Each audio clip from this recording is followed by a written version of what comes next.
Noi assisteremo anche tutti i nostri clienti in caso di sanzione.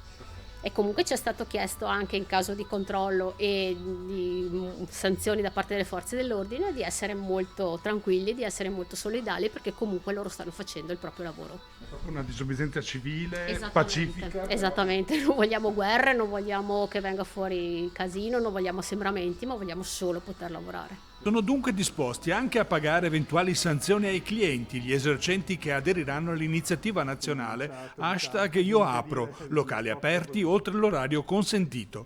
Un'iniziativa partita dal basso in risposta al governo che sta mettendo a punto un nuovo DPCM che inasprirà le misure anti-Covid di bar e ristoranti, come il divieto di effettuare l'asporto dopo le 18.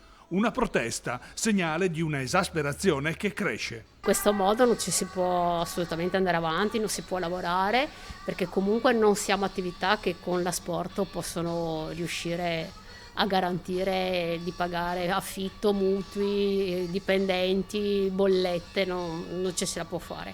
E comunque gli aiuti che abbiamo ricevuto sono veramente esigui. La protesta è comunque un'iniziativa controversa che per le modalità divide gli esercenti.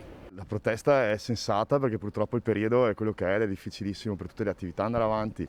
Nemmeno il cliente penso rischierebbe di andare al bar perché rischierebbe la multa anche lui, quindi non conviene a nessuno, si rischia la multa da gestori e da clienti. Io capisco che è un momento così e che magari una protesta ci vorrebbe, ma non è questo il modo secondo me. Io sarei per seguire le regole, però le regole dovrebbero essere fatte a misura d'uomo anche.